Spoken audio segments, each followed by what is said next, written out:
Hey guys, CoffinSkate here with a top 25 favorite games of the 8th generation. Now I know this is a way late video. I probably should have done this months ago, probably around when the PlayStation 5 and the Xbox Series X came out. By the way, I do not have either one. There are other things that are more important when it comes to when I'm able to afford and whatnot. So, but I am planning on getting a PlayStation 5, hopefully within the next few months. Especially with that new, uh, well, I'll get to it, yeah. So yeah, I probably should have done this months ago, but better late than never.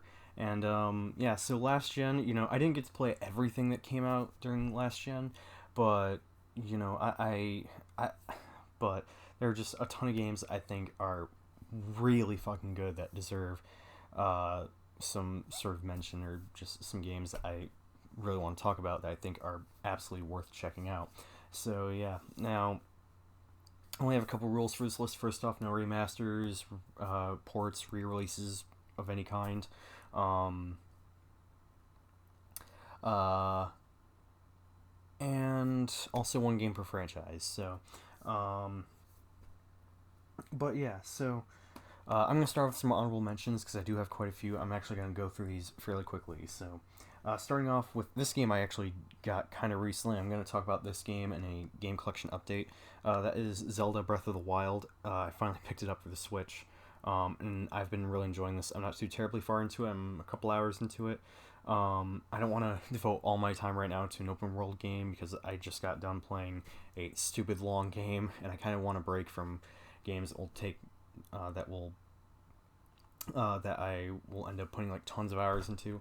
So, plus there are other games I'm trying to finish right now. So, but from what I have played of this, it's actually way better than I remembered it being. So, so yeah, Breath of the Wild.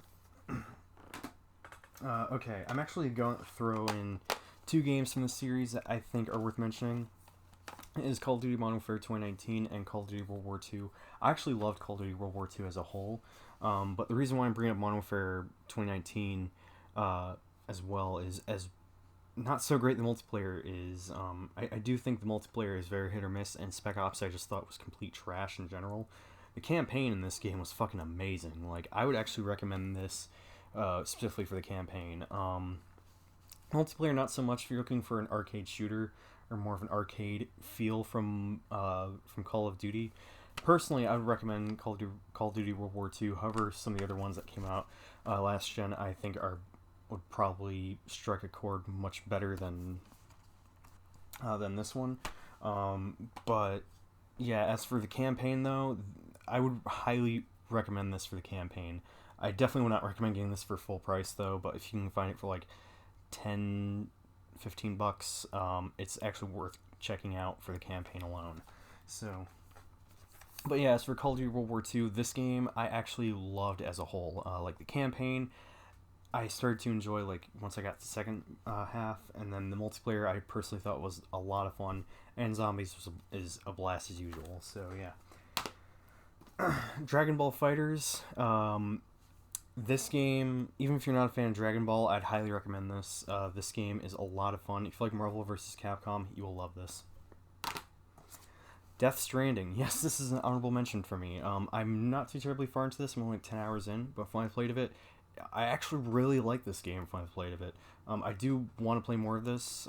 It's the reason why I really like this game is, for one, I like game outside of gameplay. I think everything about this game outside of gameplay is fantastic, but over time I started to actually really enjoy the gameplay. It's because it just feels really relaxing compared to other games that I play. So as relaxing as this game can be, because you also have to deal with the BTs and whatnot, but I actually am really enjoying this. So again, I just haven't played in a while. I've just been busy playing other games. So yeah.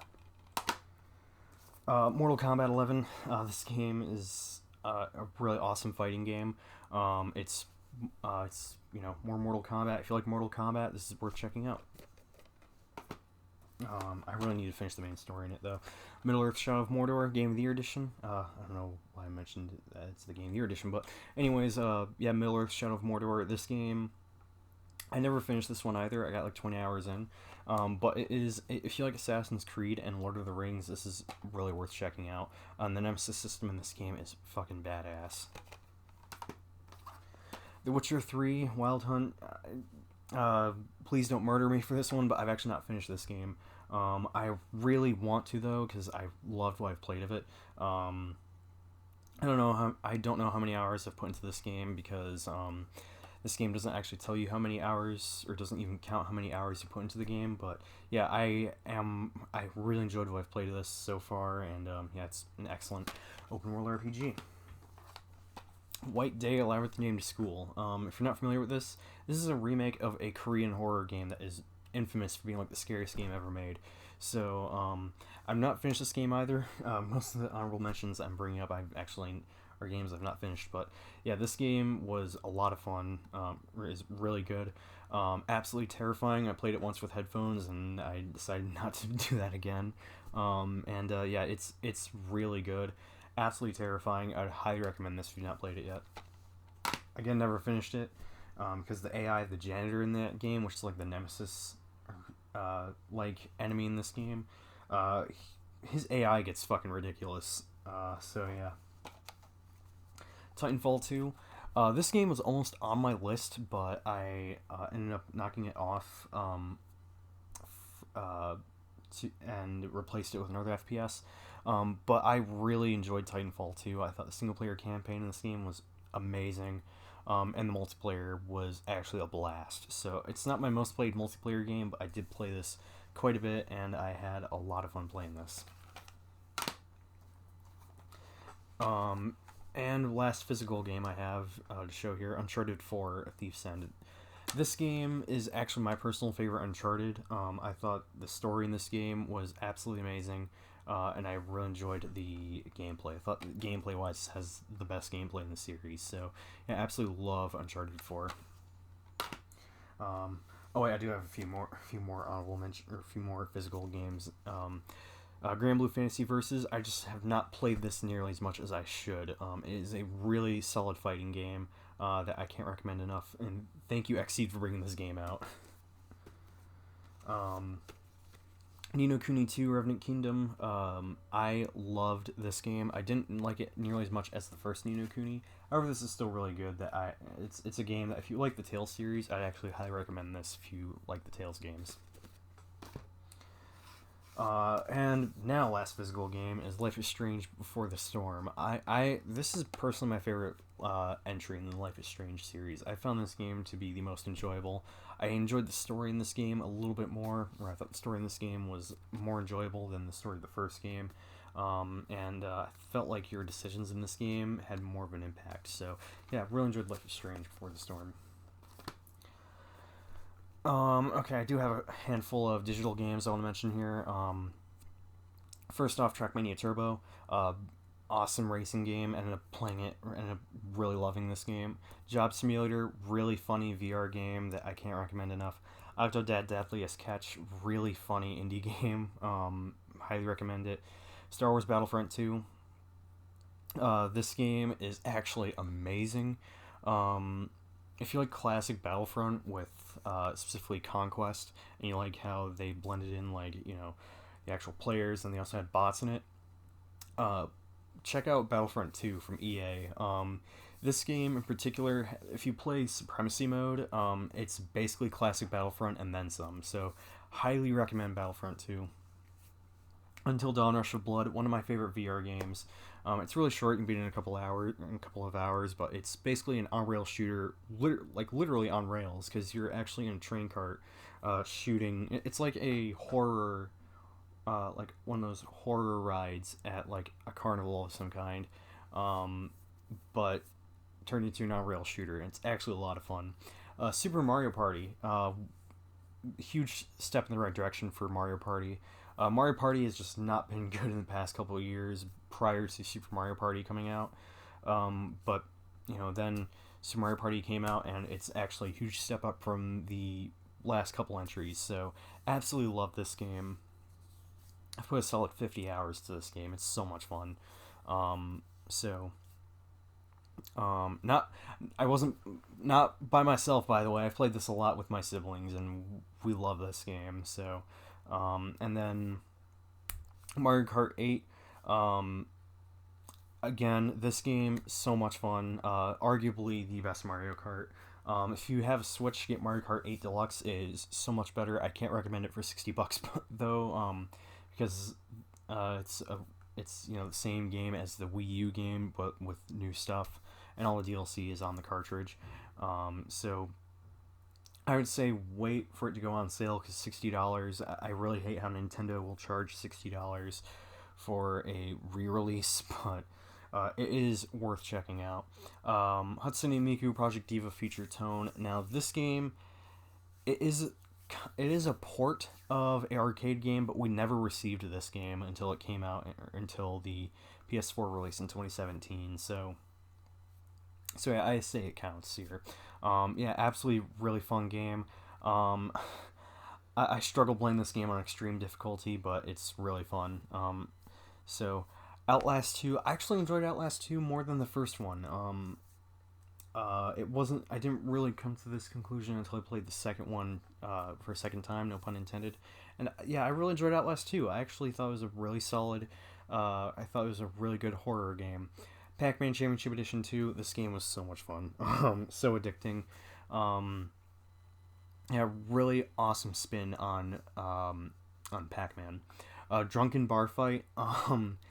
If you're not familiar with this game, it's a VR game where you go to a bar and you just start a fight with the other patrons. It's really funny. Highly recommend it. And Super Hot VR, and also mention Super Hot as well. This Super Hot and Super Hot VR are super fun games. If you're not familiar with it, go on YouTube and look up some gameplay for it. It's so much fun. Can't recommend it enough. Alright, now let's get into my top 25. Starting off with number 25, Destiny 2. This was the game that knocked Titanfall 2 off the list, and I'll tell you why. This game I put over 170 or 80 hours to this game. I loved this game. It was a huge step up. In my opinion, it was a huge step up from the first game. The first game had issues like lack of an interesting story. The sandbox, it didn't really feel much of like a sandbox because of the fact that you were forced to go back to orbit after every mission. Whereas in this game, they fixed it to where you just pick a waypoint on a planet and just go on your merry way. And when you finish a mission, you just spawn back at that waypoint. Or like if it's a side mission, it will you'll just continue on from where you finished. Point being, basically orbit in this game was completely optional, and that was one of the biggest improvements with this game.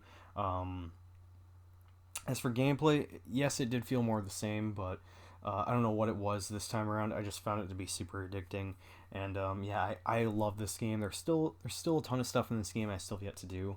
Like I still have a couple of raids to do. I do have all the expansions for this game, including Beyond Light, which came out. I don't remember when that came out, but I did get Beyond Light, and I want to get back into this game. It's just I've been busy playing other games, but I do really like Destiny 2. Huge step up from the first game. It's so much fun, and yeah, I love this game.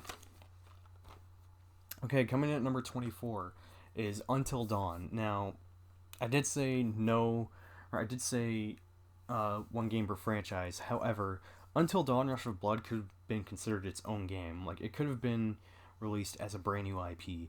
Like, they could have just called it Rush of Blood and put it out there as just Rush of Blood. But yeah, I kind of count Until Dawn and Rush of Blood separate games, even though it is connected to the world of Until Dawn. I do feel like Rush of Blood is also at the same time its own sort of game. So, but no, Until Dawn. If you're not familiar with this game, it is a one of those heavily story-driven, choice-based adventure games, but it's actually like a classic horror film. You're basically playing through a interactive version of a classic horror film, and it is so good. The story was really good. It wasn't. As for the game being scary, that's more subjective. I didn't really find it all too scary. And one thing that I think is actually pretty neat with this game is that if you have a PlayStation camera, the game will actually record your reactions to certain jump scares. And what's funny is I had that feature on. None of the jump scares got me. The only jump scares that got me were the ones where the game did not record your reaction. And I thought that was so fucking ironic. So, but yeah, the game was very good. If you're wondering who died in my playthrough, I'm trying to remember. I can't remember their names. I know, what's his name? Josh died in my playthrough. I can't remember who else, but I know like 3 of the. Was there like 7, 8 characters? I know like 3 of the characters, or like 2 or 3 of the characters in my playthrough ended up dying. Again, I can't remember their names off the top of my head. 'Cause it was, I want to say it was like 2 years ago that I played it, but yeah, Until Dawn was a very good game. I can't recommend it enough. And also had a pretty good soundtrack. I do remember that too. So yeah, Until Dawn, very good. Yeah, I really enjoyed it. Number 23. This game ended up taking me by surprise. That is Spirit Hunter Deathmark. This game really took me by surprise. If you're not familiar with this, it's a horror visual novel. But it's also got like elements of like a first-person dungeon crawler and like a hidden object kind of game. So, but it has a really unique premise, or really interesting premise, where these people, they get a mysterious mark, and when they get this mark, they die of unknown and horrifying causes. So hence, the name Deathmark. So, and you also lose your memories as well. So, but yeah, it's a very interesting game, very crazy twists, and yeah, it's a very good game. I thought the story was very good. It has some horrifying and absolutely creepy imagery. Like this game, I like to refer to this game as Nightmare Fuel, the video game, because there's so much Nightmare Fuel imagery in this game. It is insane. Like I'm surprised they haven't come up with a like, for the rating on the back, how it'll say like all the different reasons why it's like rated M in this case. I'm surprised one of them is not disturbing images.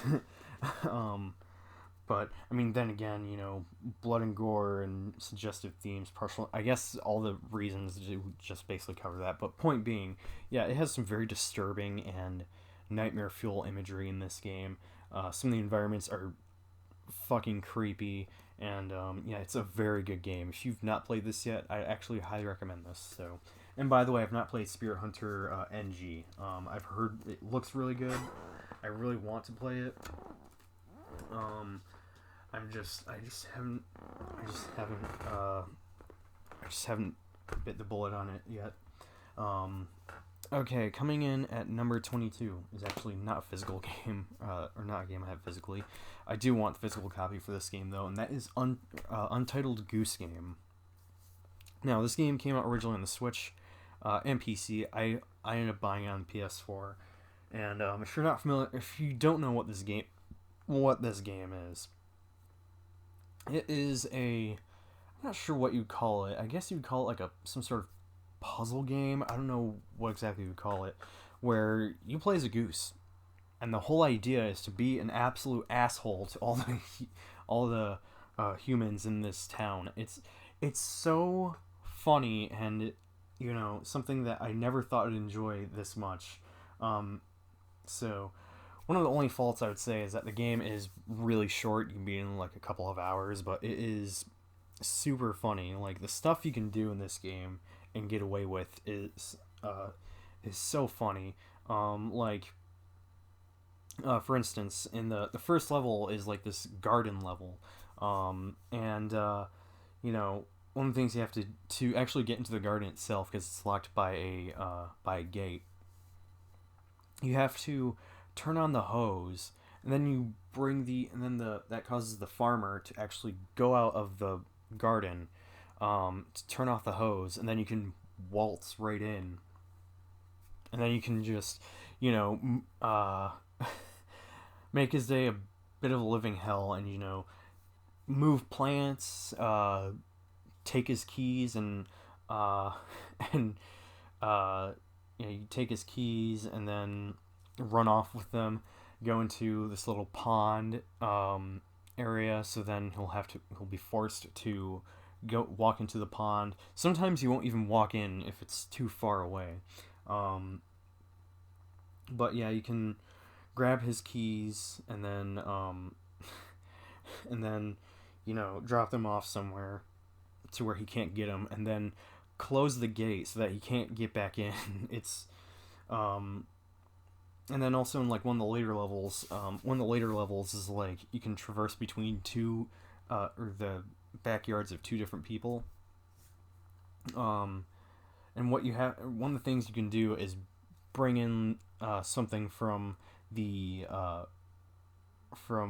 one person's backyard, bring it into the other person's backyard, and normally that other person will throw that item into the owner's backyard, or the owner of that item's backyard. However, if you bring in a vase, they'll throw it they'll throw this vase into the other person's backyard, and then the person who owns it will get into an argument with the person who threw it back in. It's the stuff you can do in this game is so funny. It's so much fun. I love this game. If you're not familiar with it, if you've not heard of this game, or if you've not even seen gameplay for it, go on YouTube right now and look up Untitled Goose Game. It's so much fun. And also, if the game looks and sounds fun to you, let me also point out the game now is co-op. So yeah, you and another person, local co-op by the way, you and another person can go around as two geese and just be a complete asshole to everyone. It's so much fun. I can't recommend this game enough. So yeah. Coming in at number 21, Yakuza Kiwami. This is the best beat 'em up I've ever played. The story of this game, starting off with the story I thought was actually really good in this game. The whole idea of that you play as like an ex-Yakuza named Kiryu Kazuma, or Kazuma Kiryu, whatever order you want to go by. And he gets accused of a murder that he didn't really commit, and he becomes an ex-Yakuza, and you have to find out what the deal is with you need to find out who stole like 10 billion yen from the Yakuza, and what this girl named Haruka has to do with it. It's the story itself was really good. I loved the comedy and just the wacky stuff in this game, because you may look at this game and those who've never heard of Yakuza, you may look at this game and you may think, oh, that game will have like a serious tone, and yeah, it does. The main story does, but when you get to like some of the mini games and like some of the optional stuff, this game is really wacky. There's so much wacky shit in this game. There's literally a mini game in this game where you flirt with hostesses. I'm not even kidding. So, but yeah, it's really fun. The combat is a lot of fun as well.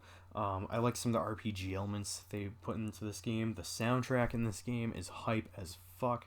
If you've not played Yakuza, I would start with 0 because that is a prequel. However, this is still not a bad start because this is actually a remake of the original Yakuza. So yeah, absolutely love Yakuza Kiwami. Easily probably the best beat 'em up I've ever played. As good as Scott Pilgrim vs. the World is, Yakuza Kiwami I'd probably say is even better. Coming in at number 20 is the acid trip known as Thumper. Thumper is a really interesting rhythm game. The developers of this game refer to this game as rhythm violence, and for good reason. This game is a really brutally difficult music rhythm game that is also playable in VR. And you play as a space beetle, and I don't know how else to explain this game. I'd actually this is another game I'd recommend going on YouTube and looking up some gameplay. It's really fun. But oh man, it's brutal. So it's yeah, I really like this game. It's again, it's really hard. The soundtrack's also really good, but very eerie. That's another thing. This game, it is I like to describe it as a horror game disguised as a rhythm game, because this game has like, and I'm shocked this game passed with an E10 plus rating. I am shocked by that. Reason being is because this game has like, this is the kind of game I would not want kids playing. This is the kind of game that I feel like little kids would find like absolute straight up nightmare fuel. And also, just like I said, this game is like an acid trip. You would not want to play this game while high or drunk or anything, because this game it's an acid trip. And if you watch gameplay, those who've played it, or those who've played it or have seen gameplay for it will know what I mean. So, but yeah, it's very good. I can't recommend it enough. It's like I said, it's also playable in VR. As a matter of fact, on the PlayStation and like one or two of the PlayStation VR demo discs, it's actually there's a demo for it available on one of those. So yeah, Thumper, absolutely really fun game. Number 19 is not even a full game. And I think you guys already know what game I'm talking about. That is PT. PT is one of the best horror experiences I've ever had. PT is incredible. So, if you're not familiar with PT, go on YouTube, look up a video of someone playing it. It's a horror game that was a teaser for a new Silent Hill game that unfortunately got canceled because Konami. So yeah, this game is it's best to just go into this game blind and not knowing what to expect. And the unfortunate thing is, because Konami, this game is no longer available in the PlayStation Store, and even if you already own it, you can't download it.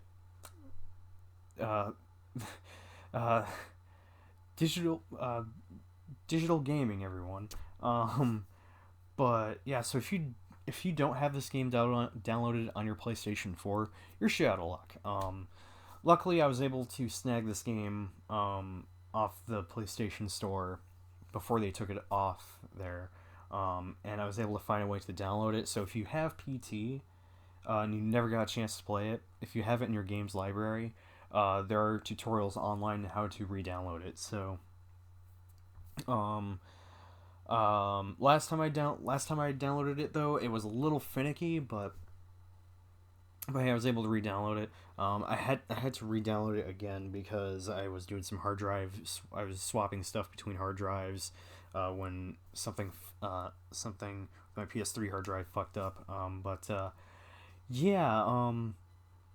So yeah, I really liked PT. It breaks the fourth. This game is the fourth wall. Like, this game doesn't just break the fourth wall. It is the fourth wall. So this game, I feel like, is like the eternal darkness of the 8th generation. It's such a good game, and I can't recommend it enough. If you're able to play it, definitely check it out. It's very good. Number 18, another horror game, The Evil Within 2. This is one of my favorite horror games, not just of the 8th generation, or not just of the last generation, but of all time. I loved this game. And after I played this game, I went back and gave the first game another go, because, when the first game came out, I wasn't really a fan of it, but when this game came out, I played the demo for it, and I actually enjoyed the demo. So then, almost 2 years ago now, one of my siblings convinced me to buy this, and I ended up finishing this game within a few days. I thought this game was amazing. It just fixed, just like with the deal with Destiny 2. This game fixed everything that I did not like about the first game. And I will also say this: I absolutely love the first game now. I think the first game is awesome, but the second game, holy shit! This game, they fixed like I said, they fixed everything I did not like about the first game and then some. For one, they fixed the linearity that I didn't really care for about the first game. This game is nowhere near as linear as the first game. This game is now like an open world game, with side quests and whatnot. It's really fun. Yeah, as for the gameplay is a step up from the first game. There's not really many huge differences between this game and the first game, but otherwise, like, the gameplay is really good. Yeah, graphically it's a gorgeous looking game. Uh, there, I actually was thinking about how best to describe this game, and like a month or so ago, probably a few weeks by now, I found a a post on Facebook, where it was like in a Resident Evil community. Someone was asking, how would you describe the Evil Within? And they said they were giving the first game another go, and I came up with like the perfect description of how to describe this game. The Evil Within is literally like Silent Hill meets The Matrix. That is the best way to describe this game. So, and when I thought about it like that, that's like literally the perfect description of the Evil Within. It's literally The Matrix, or it's literally Silent Hill meets The Matrix. So yeah, it's very good. The story in this game is also really good. I found the story in this game to be a little bit better, and I found this game's story to be much easier to follow in the first playthrough. The first game, one issue I had with the first game was that the story was a little hard to follow. However, if you play the second one and then play the first one, the first game story will become much easier to follow. So, but yeah, it's as weird as that sounds. I just ended up finding the first game story to be easier to follow after I played the second one. So yeah, the Evil Within 2, very good. If you've not played it yet, I'd highly recommend this. It's awesome. Okay, Metal Gear Solid. Actually, nope. Okay, yeah. Number. For a second there, I thought I skipped one. Number 17 is Metal Gear Solid 5: The Phantom Pain. This game is okay. Let me get some issues with this game out of the way. So, the story, not so good. There are some great moments that happen in the story, but otherwise the story is not that great. The open world could be better. The open world I thought it felt more empty. It felt like they just took like what could have been, separate areas in like a more linear Metal Gear game, I guess you'd say. It felt like they took parts of like separate outposts where you would just explore or just stealth around in these outposts for like one chapter or one mission, and then like the next mission, or the next act, you would go through a different outpost. It felt like they just took outposts and then just spread it across like a huge map. So yeah, basically the open world itself kind of felt empty. Yeah, as for the gameplay though, and I also want to point out, I didn't end up finishing this game. I got quite a ways through it though. I got like 40-50 hours into it, and I finished the first act. So but no, anyways, this game, the gameplay of this game, this is how you do an open world game. This game really takes advantage of the fact that it's an open world game. And I've played quite a few open world games. I've played this. I've played Grand Theft Auto 5, Red Dead Redemption 2. I've played a little bit of LA Noire. I'm trying to remember what else. Skyrim, Fallout. I've played a fair share of open world games. Oh yeah, Final Fantasy 15, which wasn't even on my honorable mentions. Um, I've played a fair share of open world games, and out of every open world game I've ever played, this is the best way to do an open world game. It's so non-linear with its gameplay. You can literally tackle the same mission any fucking way you want. Like you could two players, yourself and another player could do the same mission, but in a completely different way. No two players will play the same mission the same way, and it is so much fun in that regard. And there's even stuff that I've seen other players do on YouTube. Like I've seen all of Donkey's videos playing this game, or where he plays this game. I've seen all his videos where he plays this game, and he even does stuff that I didn't even know you could do in this game. Like I did not know you could knock down electrical posts to electrocute other enemies. And there was even stuff that I'd seen him do that I didn't even think about. That I or like stuff I didn't even think of. Mainly because like some of the stuff he was doing in those videos, it was more of like a lethal approach. But I did not even think about throwing a decoy in the middle of I forget what it's called, but like a decoy grenade or some kind, in the middle of the road, so that a enemy soldier would actually go up to it, and a car would actually hit them, and they would just go flying. Which, I mean, that was really funny, but I didn't even think about doing something like that. And yeah, this game. It's really fun. It does get a little repetitive, but otherwise, like, I love just the open-endedness to the gameplay. I love the base building aspect of it. How you can recruit enemy soldiers and then have them join your team, or join Mother Base. It's really cool. I highly recommend this if you've not played it yet. You don't even have to be a fan of Metal Gear to like this game, because the story in this game is actually pretty garbage. But even if you're not a fan of Metal Gear, I'd highly recommend this. The gameplay of this game is so much fun. Okay, number 16 is another game that I feel like does the open world thing so fucking well, and that is Horizon Zero Dawn. Now I've heard in some videos from the Gamer 2323, he has mentioned that there are people who have been saying this game is actually trash, and saying that it's a Ubisoft tier open world game, and I'm like, how? And granted, I've not played many Ubisoft open world games after Assassin's Creed 2, but to say this is a Ubisoft tier open world game, I do not get that.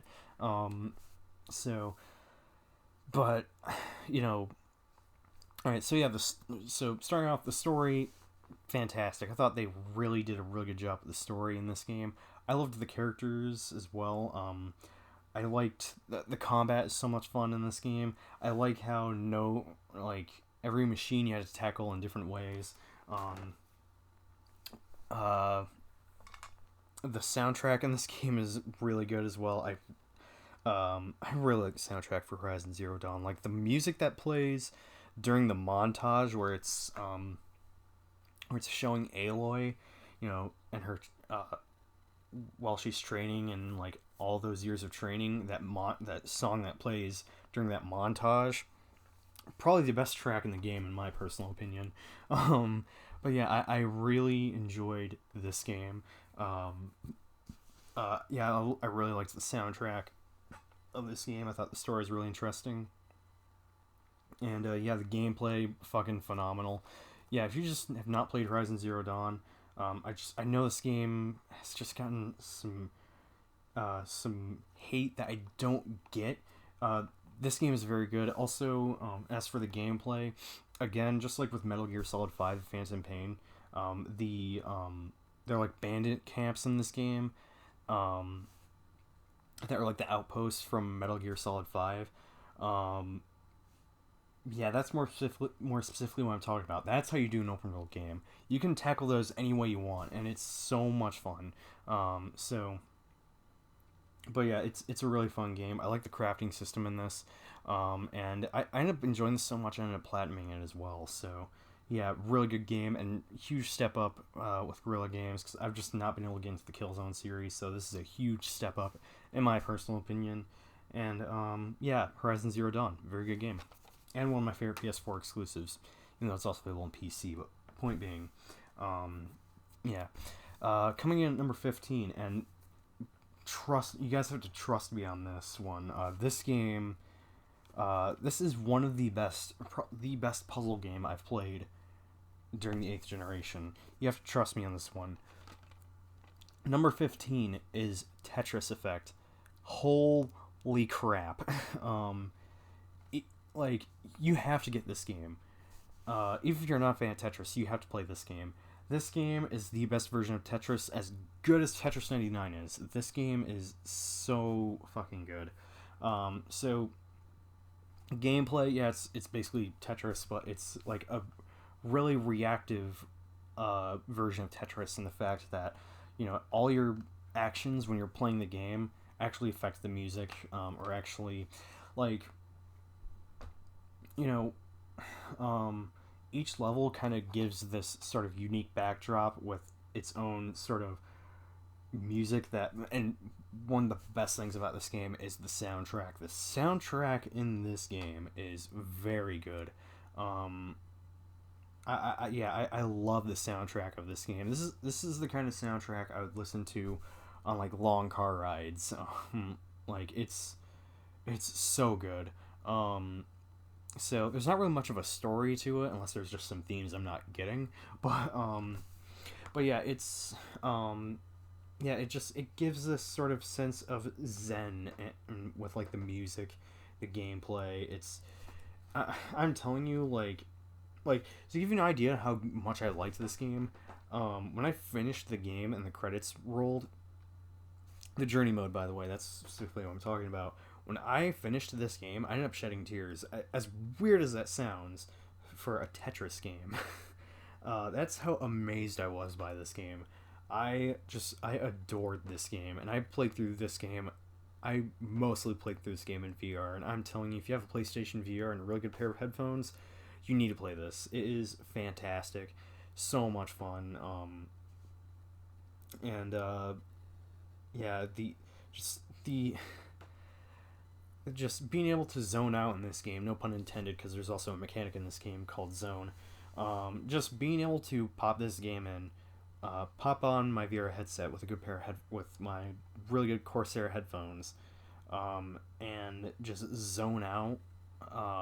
It's a whole different experience.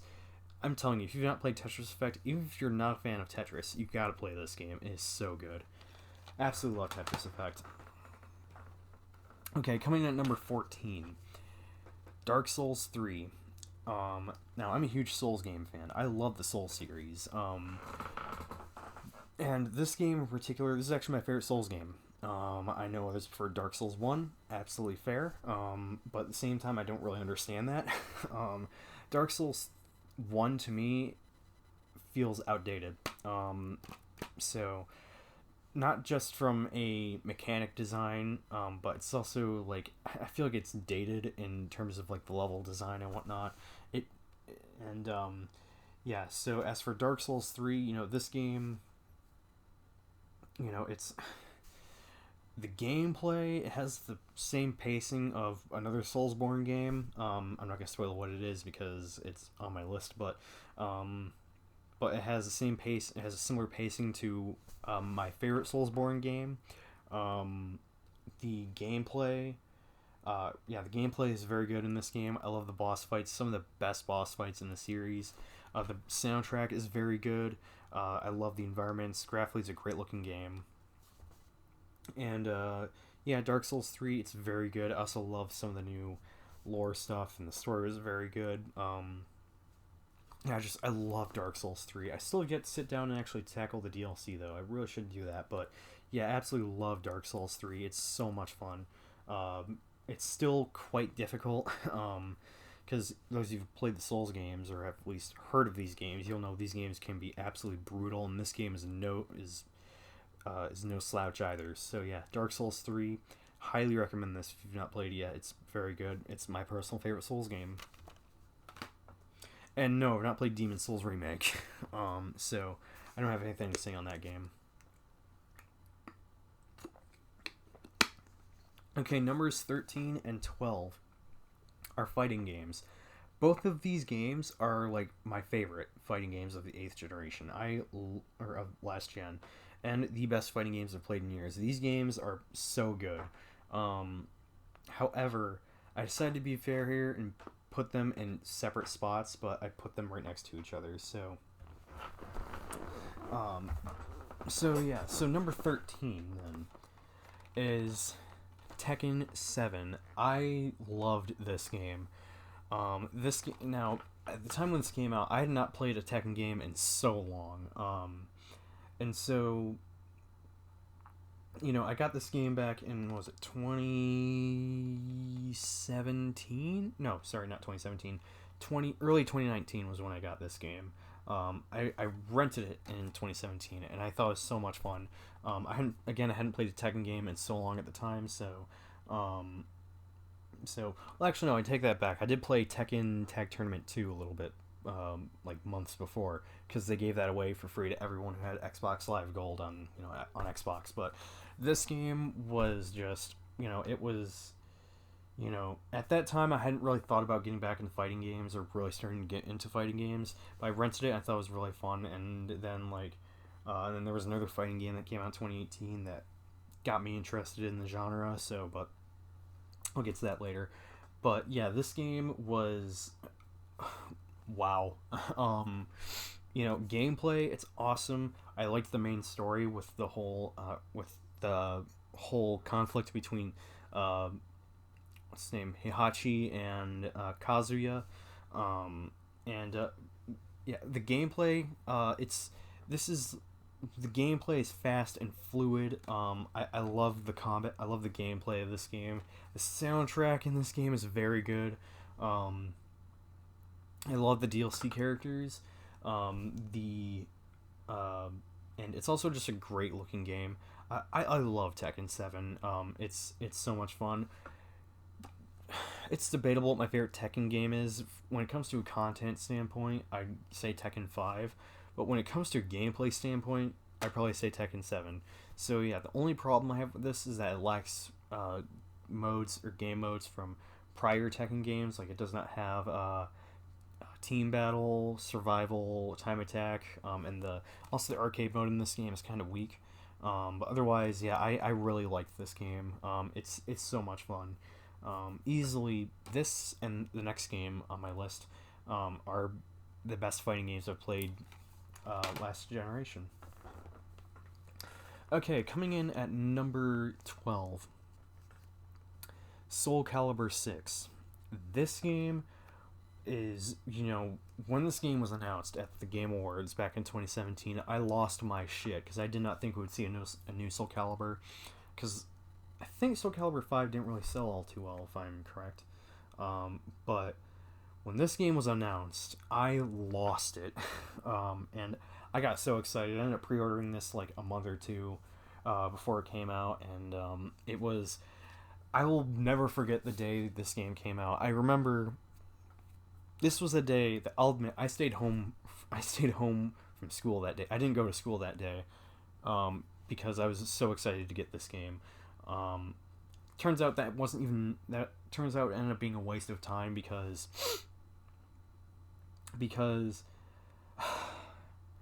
for whatever reason they shipped the fucking pre-order bonus to my house, but not the game itself. And I was so pissed. I ended up having to wait until my mom got out of work so I could go to Best Buy to pick this game up. And that still frustrates me to this day. But yeah, anyways, so yeah, this game came out.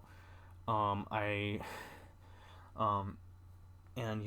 got home. I installed it into my I put it into my PS4 and installed it. And then after that, my my mom's boyfriend picked me up. I went to my mom's apartment because at this time my siblings and I lived in different houses. Um, I lived with my dad. My siblings lived with my mom. I'm not gonna get into the reason why it was that case, but anyways, so yeah, I went to my mom's house, and we played this or my siblings and I played this for hours, um, because it was it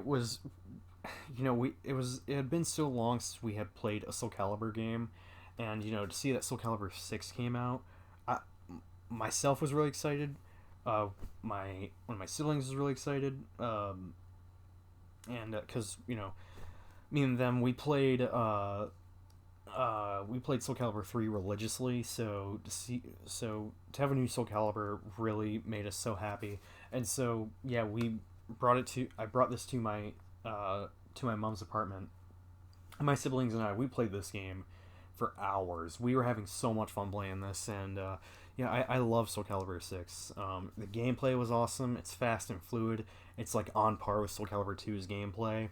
Um, I'm not the biggest fan of the soundtrack of this game. I do like a handful of songs in this game, but overall I like the soundtrack of some of the older games more.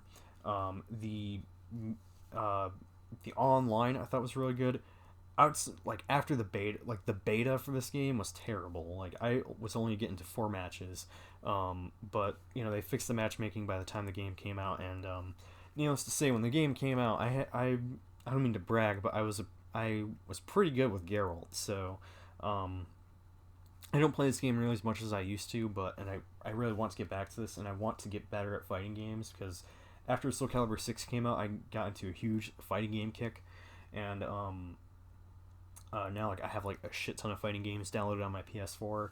And I mean, I transitioned from this was the game that made me go from using pad to an arcade stick, and when I started playing games with an arcade stick, I cannot go back. But yeah, I love this game. It is so much fun, and yeah, it's number 12 for me. Okay, number 11 is a VR game. I'm hoping this game gets a physical release, even if it's through limited run. I will pay for a physical copy of this game. Motherfucking Beat Saber. This is my favorite VR game. Now, I don't play this game nearly as much as I used to, especially now with the kind of job I have. Because if I was playing this game every day and also doing my job, then I'd be way more sore than like this game causes my arms to get really fucking sore. Because I mean I'm also kind of out of shape.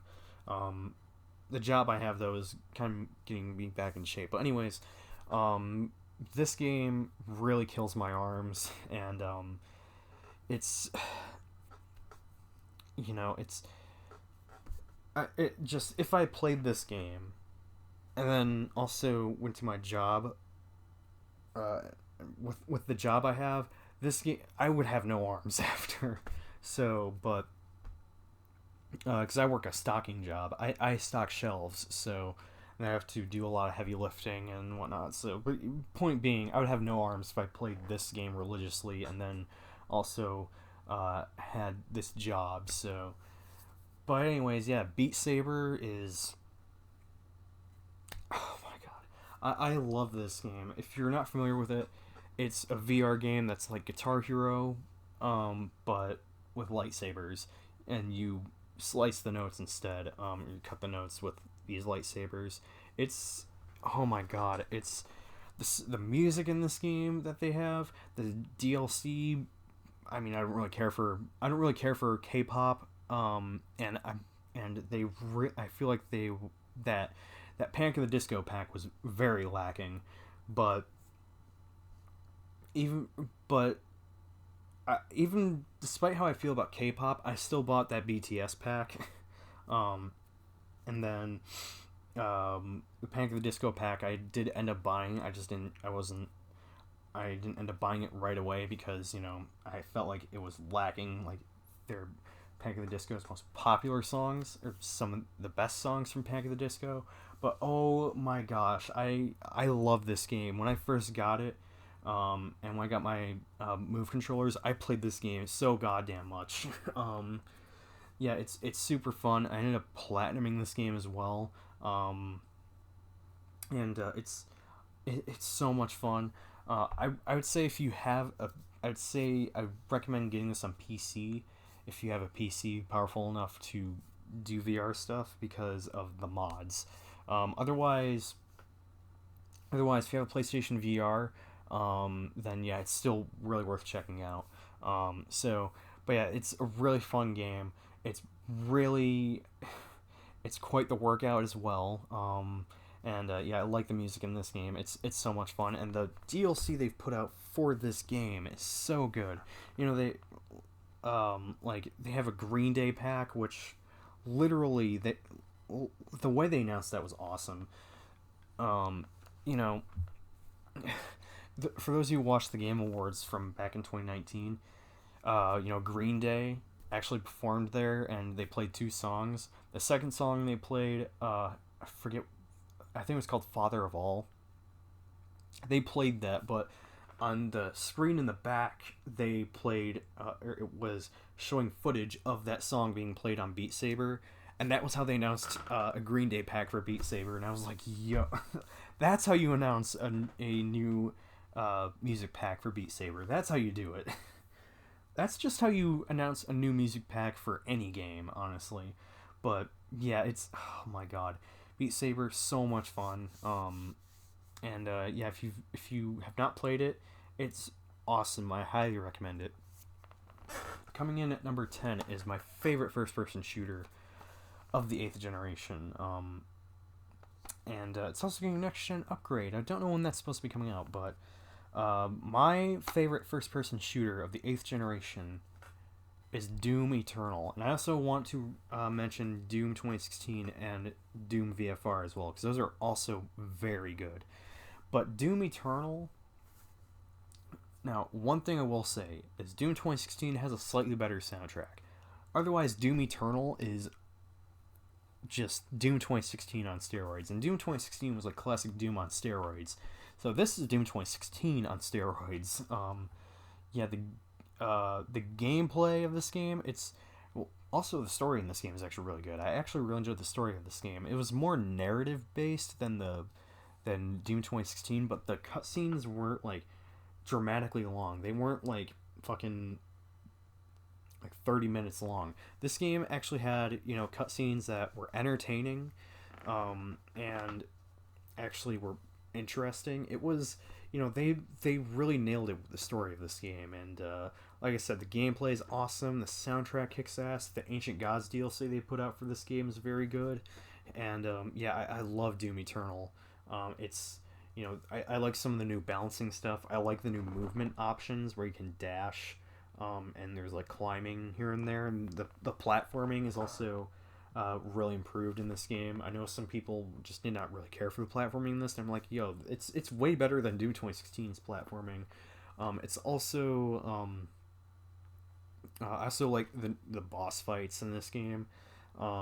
Graphically, it's a gorgeous looking game. I like the more varied environments as well, and I also like the hub world in this game, the Fortress of Doom. That's also really fucking dope, and yeah, Doom Eternal. It's very good. I love this game. It was quite. It was a game that I would have put very high on my list for like favorite games of 2020, and yeah, Doom Eternal. Can't recommend this game enough. Oh, and you know, I was gonna upload a top 5 favorite games of 2020, but I ended up just passing up on that because I was basically gonna cover those in this video. So that being said, I do want to point out an honorable mention from 2020, and that is Phasmophobia. You know, this game, if you've not heard of it, it's a 4-player cooperative ghost hunting game. I'm telling you, like, I was running this game on my very shitty like laptop that was from 2014, and I was still having a blast playing this. I love this game. It's so much fun, especially if you have friends to play with. I've been playing it with my siblings. I haven't played it in a while because it was getting to the point where the frame rate was just unbearable. But man, I love this game. I love Phasmophobia. Like, I'm shocked no one has came up with an idea of a 4-player cooperative ghost hunting game. And in this game, you can also die. And they also, when you die, you actually become a ghost, and you can. They eventually added the ability to throw stuff around when you're in ghost form when you die. Sorry to turn on my PS4 again, because I didn't want that to turn off. But anyways, I love this game. I can't recommend it enough. It is still in early access last I checked, but yeah, it's very good. I can't recommend this game. I can't recommend Phasmophobia enough. So yeah. Okay, coming in at number 9. Shit. This game at one point was my game of the year for 2020. But I ended up getting overtaken by another game, which that game ended up being overtaken by another game, by a different game. So, but number 9 is Final Fantasy VII Remake. This game was fantastic. Now, I do want to point out one stigma this game has, or one thing that's like some people. I see a ton of people online saying this game shouldn't have been nominated for Game of the Year because it's not a full game. It's not a complete game, and I'm like, okay, to all you people who think this game shouldn't have been able to run for Game of the Year or been a nominee for Game of the Year, narratively speaking, yes, you're not wrong. This game isn't a complete game when it comes to its narrative. However, that doesn't mean the game as a whole is incomplete. As a whole, it's a complete game. There's loads of content in this game to justify it being a complete game. When it comes to length, it took me like about 50-60 hours to finish, which I think is justifiable for a $60 game, even though I paid like $80 for this, or was it 100 or no, I paid 80. I want to say this was $80 when the deluxe edition here, but yeah. Point being, this game it's a fairly long RPG. It's like 50-60 hours, which is in my opinion justifies the $60 price tag. And even length aside, they put enough stuff in this game to justify this game being a complete game. It's a complete game. I really don't get that complaint because, like I said, yeah, narratively speaking, it's incomplete. But by saying this is a incomplete game, because the story is not complete, by that fucking logic, the first Hobbit movie shouldn't have been nominated for best movie or best motion picture of what was it, 2012, because it was narratively incomplete movie, or because narratively speaking it was incomplete. And yeah, it only covered the first third of the book, but that doesn't mean the movie as a whole was incomplete. So I'm just saying that logic makes no fucking sense to me. But yeah, it's a complete game. Like I said, yeah, story-wise it is incomplete, but that doesn't mean the game as a whole is incomplete. So that's just that's just how I feel. So but yeah, anyways, so I loved this game. I loved the battle system. I loved the story. And luckily, I hadn't finished the original, but I at least played enough to where I'd seen enough of. I've gotten past where this game ends off, where they escape Midgar. So so yeah, I've at least gotten past that point in the original. So at least I wasn't really spoiled for any events of any of the later events of the original. So, but what they did with this game, the new story bits they added in this game, the The gameplay, the battle system in this game is a lot of fun. Contrary to popular belief, is button mashing will actually get you killed in this game. It's not just a relentless button mash hack and slash game. Yeah, it does feel more of like a hack and slash action RPG, but it's button mashing will get you killed in this game. I'm just saying. But yeah, the gameplay in this game is very good. I love the music. I love the story. The soundtrack. I already talked about the soundtrack, but I'll say it again. The soundtrack in this game is very good. It's also now available on to stream on all music streaming platforms.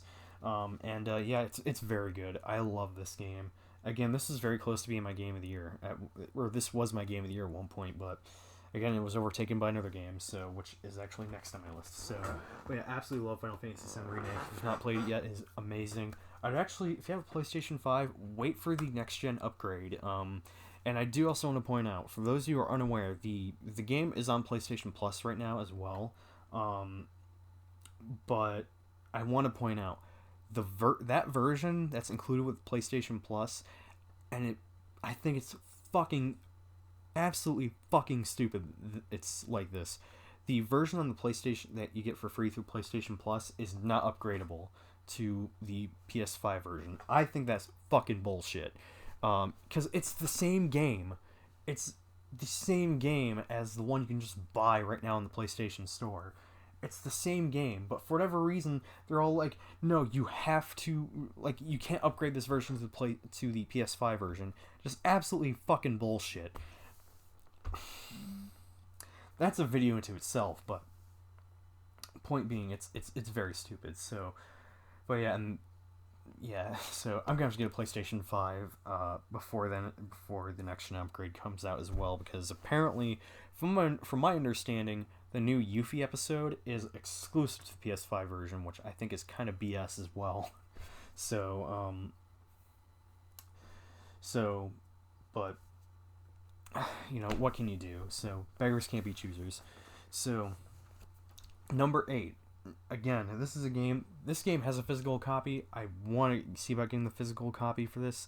Hell, I even want to go as far as to get the collector's edition for this game, because the game is that fucking good. No Straight Roads. This was the game that overthrew Final Fantasy VII Remake as my game of the year for 2020.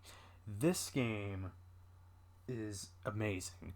So, if you're not familiar with No Straight Roads, it is a sort of a hack and slash action game. However, the combat is not nearly as in-depth as games like Devil May Cry. But yeah, it's a bit of a hack and slash sort of action game where you play as... it's been a while since I played it. You play as Mayday and Zook, and they're in this rock group named Bunk Bed Junction. I can't even believe I remember the correct order, because I've gotten the order of the words wrong a few times, but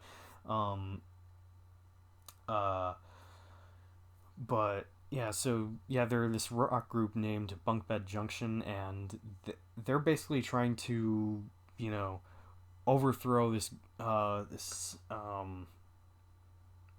sort of, I guess, record label called No Straight Roads, NSR for short, because they basically banned rock, and you're basically trying to bring rock back, and it's, it also, like, has this thing where EDM rules and whatnot, and I'm telling you, this game is fantastic.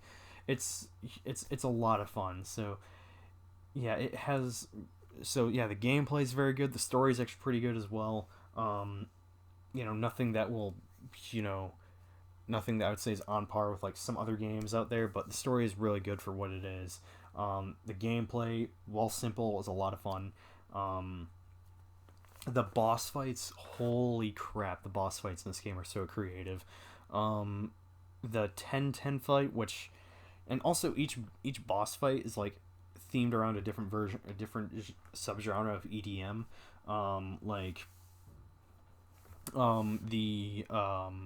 The second boss fight, what's her name? Seiyu, I think.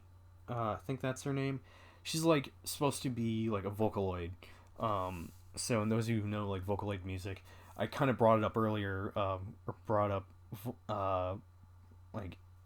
Hatsune Miku Project Diva, like way earlier in the video. Yeah, the music in the Project Diva games, that's Vocaloid music. Yeah, Seiyu is like supposed to be like a Vocaloid. Um, and shit, I can't remember some of the other subgenres. Oh yeah, Ten. That's like a K-pop group or some shit. So but yeah, it's each boss fight. Yeah, all the bosses in this game are really good. The 10-10 fight is a little frustrating. That was really frustrating though. But yeah, I love the boss fights in this game. The soundtrack kicks so much ass. The both the EDM versions of each boss fight or boss theme and the rock versions, because I also love how this game incorporates music into the boss fights, kind of like how Platinum Games incorporated music into the boss fights for or how they incorporated the music for the boss fights in Metal Gear Rising. Basically, the better you do in the fight, it changes the music from slowly from EDM to rock, and it's a really cool way to use. I love when developers utilize music in really unique ways for boss fights, and yeah, just I wish more game developers did that. So, but yeah, No Straight Roads. The gameplay is very good. The music is very good. Graphically, I love the art style, and it's very good. If you've not played No Straight Roads, it's available on PS4, Xbox One, PC, and Nintendo Switch. Highly recommend this game. Okay, coming in at number 7. Student watches porn and gets naked. No. Coming at number 7 is Resident Evil 2 Remake. By the way, reference to shit, I can't remember the name. Uh, uh, I'll I'll say, I'll mention who it is in like the comments because I can't remember the name of the YouTuber off the top of my head. But anyways, yeah, number 7, Resident Evil 2 Remake. This game is um, this is the best Resident Evil I've played in such a long time, and is my new favorite Resident Evil. I love Resident Evil 2. This game is like if this game was in a different location, same gameplay and feel, but in a new location in the present time of the Resident Evil timeline, and it was called Resident Evil 8 and with different characters, but still like connected to the lore of the series, then yeah, I believe it. This feels like a brand new Resident Evil. Like it doesn't even at times it doesn't even feel like a remake. It feels like a brand new Resident Evil game that they just brought out, and it's very good. Like the gameplay is very good. I love this. I love the soundtrack. I like I hate how it's DLC, but I like how you can change the music to the soundtrack from the original game, and also changes the menu sounds and whatnot. I wish it also changed like some of the in-game sound effects, like the sounds of the guns or just the weapons in general, as well as the zombie sounds and whatnot. I just wish they did like a huge over. I just wish it did like a huge overhaul of the sounds. It just changes everything except for like the voice acting. That would have been amazing. So, but no, I love this game. It's so good. There are some things I think the original does better, but this game is like on par with the original. And I'd probably say is like just yeah, it's my new favorite Resident Evil. I love Resident Evil 2. It's so good. Highly recommend this if you've not played it yet. So yeah. Okay, coming in at number 6. This was almost my game of the year for 2019. Devil May Cry 5. This game. Okay, this is my new favorite Devil May Cry game. The gameplay is awesome. The story is very good. The gameplay, it feels like, Devil May Cry 4. They take the best parts of Devil May Cry 4 and just put it into this game on a new engine. I love the music in this game. I love the new battle music. I love the boss fights. The last boss fight in this game, the Virgil fight, holy shit. Yeah, like I said, the music is very good. The gameplay, it's a gorgeous looking game. Just Devil May Cry is back after like that reboot that I know most people hated it. I personally thought the reboot was just an awesome action game. Not my favorite Devil May Cry game by any means, but this, like, just Devil May Cry is back, and it's back and then some. It is awesome. I have not played the special edition on PS5 because I don't have PS5 yet. But I love Devil May Cry 5. I also did play the Virgil DLC on here, and that was a lot of fun. Virgil, to me, is the most fun character to play as, or to play in any Devil May Cry game. I just found him to be so much fun. I always have the easiest time getting S or triple S rank combos with Virgil, and I love Devil May Cry 5. If you've not played it yet, it is awesome. It is, in my opinion, the best entry. So yeah, and one of the reasons why it almost won Game of the Year for me for 2019 was, yes, that scene where the scene where what's his face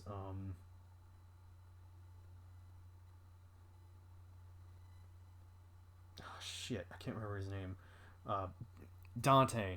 The scene where Dante gets Faust and he dances like Michael Jackson. That was the scene that made me think, yeah, this is my Game of the Year. So yeah. Okay, coming in at number 5. We're getting into my top 5 here. Coming in at number 5, this game, I'm already kind of nostalgic about this game because of when it came out, and it's funny how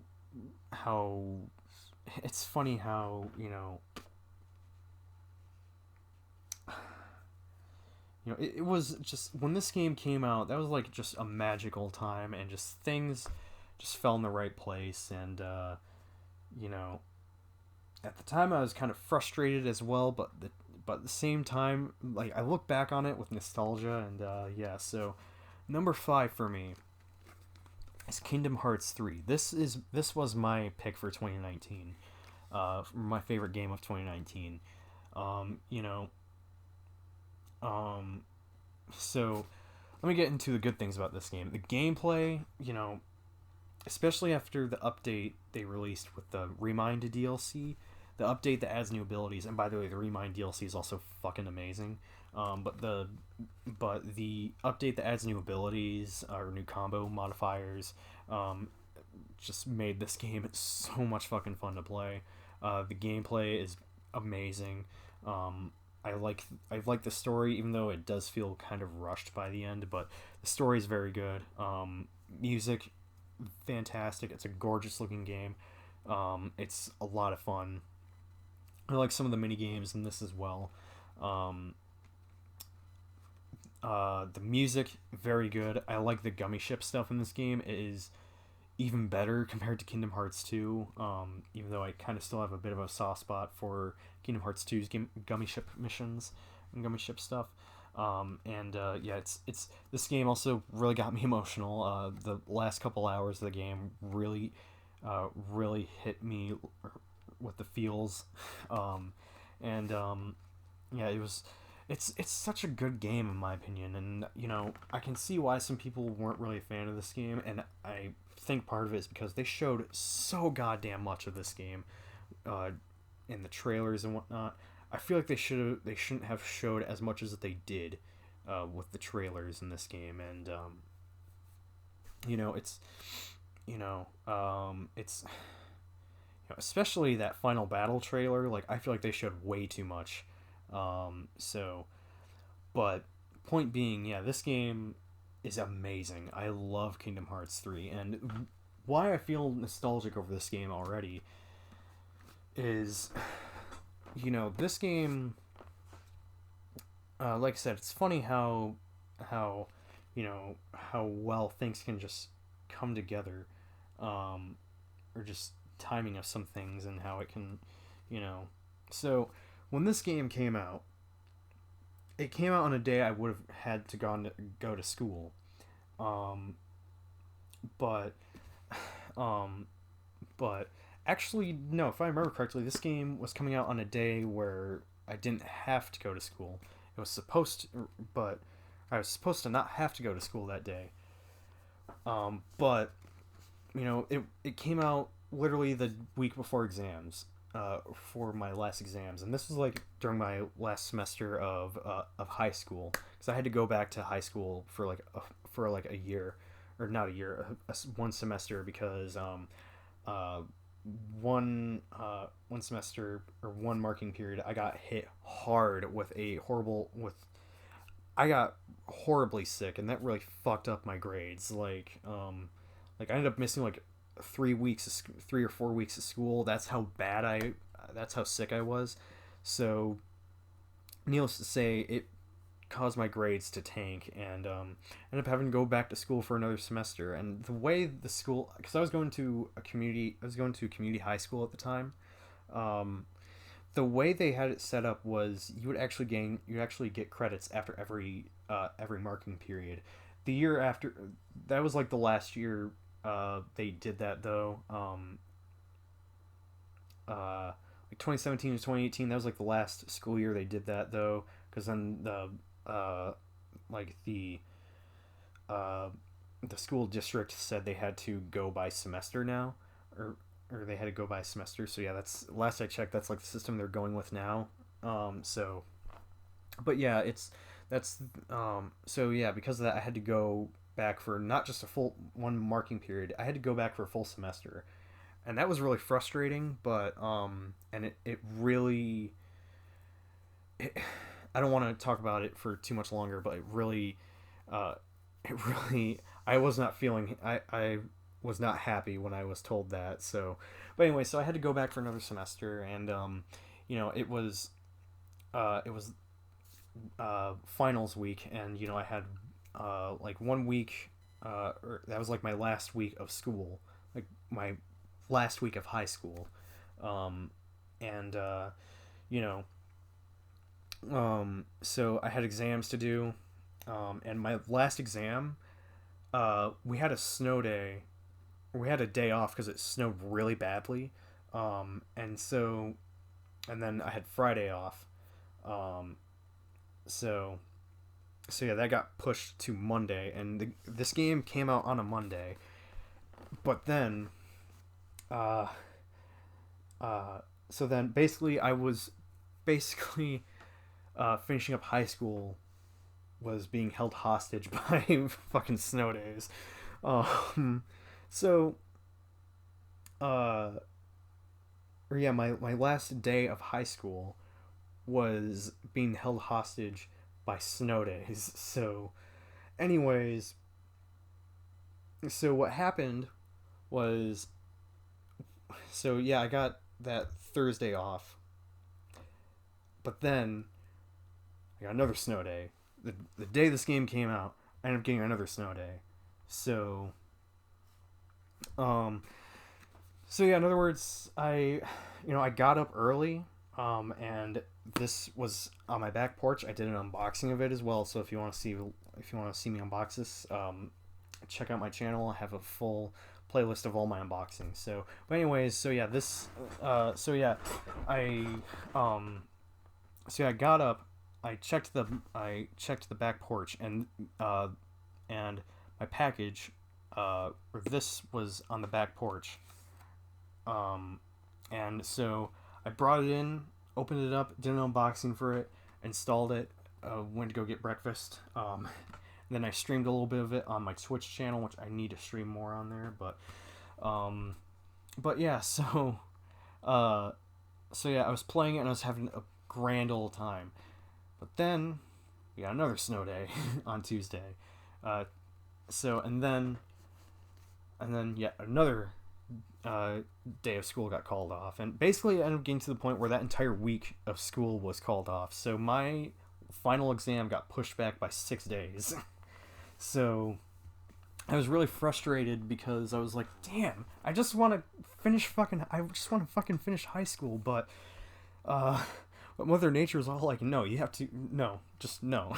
So, but at the same time, it was also perfect, because that gave me all this fucking time to finish up to play through Kingdom Hearts 3. And I also remember, because I have a friend who is like a big Kingdom Hearts fan. I would argue I'm a bigger Kingdom Hearts fan, but point being, Uh, she, you know, she lives in the she lives in England, in Europe, and so, you know, she gets up earlier. She gets the game earlier than me, but um, it's funny how things just work out. Turns out, when I thought I'd be, when it turns out I thought she'd be playing the game first, turns out the tides have turned. She ended up being out for longer than she expected. I ended up starting the game before her, and I was like, yes. so, but yeah, so I basically spent an entire fucking week just playing this game, and man, you know, at the time I was frustrated because my last exam got pushed by like 6 days, or almost a full week, but at the same time, I look back on it with nostalgia because that was just like perfect timing as well, and yeah, so that might be one of the reasons why I hold this game in such high regard. It was because just of the timing of everything, and so yeah, absolutely love Kingdom Hearts 3, and yeah, that's number 5 for me. I ended up talking about that game longer than I thought I would, but anyways, coming in at number 4 is my favorite Soulsborne game, and one of my favorite games of all time, Bloodborne. This game is, this game is amazing. First off, it was like the first the first PS4 exclusive, or if I am correct, this is the first PS4 exclusive that that ended up becoming a huge success, and for good reason. This game is fucking amazing. The gameplay is very good. It's fucking brutal. I love the world. I love the story. I love the lore. I love how dark and depressing this game can get. And it's also kind of a very therapeutic game. And that's something I kind of want to talk about, is how therapeutic the Soulsborne games can be for me. So, but yeah, I love the gameplay of this game. It's fast paced. This was the game I was talking about, by the way, when I was talking about Dark Souls 3's gameplay pacing. It's very similar to this game. Some of the best boss fights in the series, some of the best boss fights I've ever fought in any video game. The Gearman fight, probably my favorite Soulsborne fight of all time, mainly because the music is very good, and just his whole story, the whole lore involving him is so depressing and sad, and it's I love this game, and the DLC is also very good as well. I don't mean to brag as well, but I've also platinumed this game, and I got all the trophies for the DLC, and it's very good. If you've not played Bloodborne, I can't recommend this game enough. Please check out Bloodborne. It's also one of the PlayStation Plus games as well. If you have a PS5 and PlayStation Plus, it's also one of the PS Plus collection games, so definitely check it out. Okay, coming in at number 3, this game is my game for 2020. And that is Legend of Heroes Trails of Cold Steel 4. This game is one of the best RPGs I've ever played in my life. The story in this game is fantastic. It brings everything to a incredible closing. This is the perfect finale of any franchise I've ever played. Probably the best finale of any franchise I've ever played. They really fucking nailed it with this game. And I know Japan already had this game, but we didn't get this game until last year, until I guess actually a couple months ago. But yeah, it's, oh my god, I love this game. I love the story. The gameplay is very good. The gameplay is more of the same, or the combat is more of the same compared to Cold Steel 3, but with some new refinements. The music is fantastic. I love the boss fights. The story, like I said, it's very, one of my favorite things about the Cold Steel games is that you really get to see what all these characters are about, and you really get to see all these characters, and just seeing all these characters in these games. If you're not familiar with the Cold Steel games in particular, these are actually quite similar to the Persona series, and just the bonding events with these characters are just some of the best bonding events I've seen in any video game. Just interacting with all these characters. These are just, this game has some of the most interesting characters and even some of the most interesting villains I've seen in a video game. Like I said, the story is very good. I love the music. I love the battle system in this. And I love the battle system of the Cold Steel games in general. It's very good. And the boss fights are very good. This game made me tear up more times than any other game. I love this game. That the finale in this game, holy shit. just oh my god, I love this game, and I'm so happy I have the collector's edition for it as well. It's, oh my god, I just sit here and just talk about how good this game is, but I got a video to finish up. So yeah, Cold Steel 4, I cannot recommend this game enough. Please check it out. I recommend playing through the first 3 games though. Like, play these games in order, because if you just start with this one, you'll be lost with what's going on in the story. So, but I love Cold Steel 4. It's very good. I can't recommend this game enough. And it's my game of the year for 2020. I love that game. So, oh yeah, and that final boss is amazing. So like, I also went back and got the true ending in it. Yeah, can't recommend that game enough. Okay, coming in at number 2. I loved the original. The original was my game of the year for 2017. But this game was even better. This version of the game was just, yeah. Number 2 is Persona 5 Royal. This game, now, if it weren't for the fact that this was a re-release, this would probably be my game of the year for 2020. But I decided to be fair and give my game of the year to a new game. But why did I put it higher on my top 25 favorite games of the year list? Well, or favorite games of last generation. Well, it's because, this game, the original, also came out during this generation, and I was definitely going to put Persona 5 on my list, but why put the original on my list when the re-release is even better? So yeah, that's where I stand with that. So, but yeah. So anyways, yeah, Persona 5 Royal is this game. This is a amazing re-release. I love Persona 5 so goddamn much, and this re-release is even better. New stuff, new content, a new dungeon or a new palace, a new area in Mementos, 2 new social links, new personas, some quality of life improvements. It's, oh my god. And the game was already fantastic. It already had a really good story, great gameplay and whatnot. This game, by the way, has the best gameplay in the Persona series by far, but man, I love this game. The soundtrack is also very good as well. I love the new tracks that are in this game. The new, what's it called? The new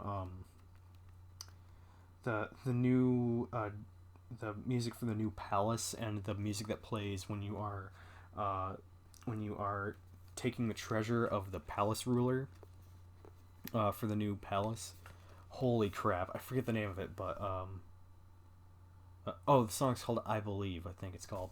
Yeah, that track is amazing. I love this game. Gorgeous game as well. Graphically looks very good, and I love Persona 5. Just an amazing RPG. Persona 5, I feel like, is the Final Fantasy 7 of the 8th generation. It's very fucking good. Can't recommend Persona 5 enough, especially 5 Royal. So yeah, if you've never played Persona 5, again, if you have PlayStation Plus and have PS5, it's also available on the PlayStation Plus collection. That'd be a good way to actually try the game out, see if it's something you'll enjoy. And if you end up enjoying that, go and check out Persona 5 Royal. It's very good. So yeah. Okay, before I get to number 1, let me just recap let me just do a recap. So number 25 was Destiny 2. Number 24, Until Dawn. 23, Spirit Hunter Deathmark. 22, Untitled Goose Game. 21, Yakuza Kiwami. 20, Thumper. 19, PT. 18, The Evil Within 2. 17, Metal Gear Solid 5, Phantom Pain. 16, Horizon Zero Dawn. 15, Tetris Effect. 14, Dark Souls 3. 13, Tekken 7. 12, Soul Calibur 6. 11, Beat Saber. 10, Doom Eternal. 9, Final Fantasy 7 Remake. 8, No Straight Roads. 7, Resident Evil 2 Remake. 6, Devil May Cry 5. 5, Kingdom Hearts 3. 4, Bloodborne. 3, Trails of Cold Steel 4. And 2, Persona 5 Royal. Number 1. This game is something really special. I've played some amazing games over the years. I've played, Kingdom Hearts 2, Persona 5 Royal, Bloodborne, Kingdom Hearts 3. And by the way, I'm playing Persona 5 Strikers right now. That game is very good so far. Of course, Resident Evil 2 Remake. I've played some amazing games over the years, but this game might have to be my new favorite game of all time. Actually, no, screw that. It is my favorite game of all time now. Kingdom Hearts 2 is my favorite game of all time to heart, but this game just blows this game won me over everything else. This game won me over with everything it had. This game just, as much as I love Kingdom Hearts 2, and as much as I love Persona 5 Royal, which I'd put below this game, for my favorite games of all time. Again, Kingdom Hearts 2 is my favorite game of all time to heart, but no pun intended. But Persona 5 Royal, I would say I like even more. And this game, I would say, is like the perfect game. I love this game so much. Number 1, my favorite game of last generation is Nier Automata. And to show how much I love this game, I bought this game 3 times. This is the first time I bought it, this copy. Then I bought the Game of the Year edition twice. I bought it digitally because I wanted the theme that it comes with, and I bought the physical copy, which I'm keeping sealed. I love this game so goddamn much, So, the story, the gameplay, the soundtrack, the characters, some of the most incredible and interesting characters I've seen in any video game, the RPG elements, the world, the side quests are actually quite interesting. Just, oh my god, I could just sit here for hours talking about how fucking good this game is, but oh my god, and controls are tight controls. Just, oh my god, this is also the kind of game I feel like you should go into blind if you can, and also to show how much I enjoy this game. I also have a shirt here, kind of hinted at this being on the list, but alongside buying the games themselves, I should have grabbed them, but I bought both of the world guides. I bought both of the world guides. I pre-ordered World Guide Volume 2, and then what was it? I just recently I also bought this. I never thought of buying a music box, but I bought a music box for Nier Automata. That is the song. What's it called? Vague Hope, Cold Rain.